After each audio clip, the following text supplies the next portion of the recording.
Okay, we're going to classify polynomials, so you should put it in standard form and classify by number of terms and degree.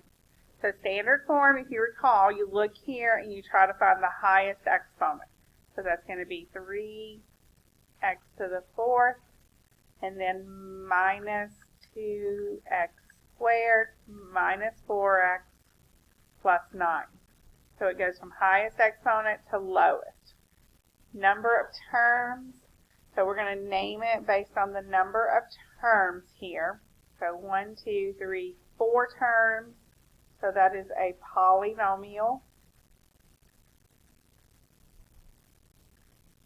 And then name it based on the degree. The highest degree is 4, so it is a quartic. Guys, you've got to learn these definitions. Okay? Now then, we're going to put this in standard form.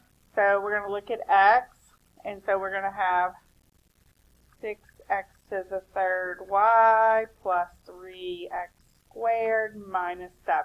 So 3, 2, none. There's 1, 2, 3 terms. So we're going to name it based on that. So it is a trinomial. You remember when there's more than one variable, you add. So there is a 1 here. 3 plus 1 is 4. This is just 2. There's none. The largest is 4. So again, this is quartic.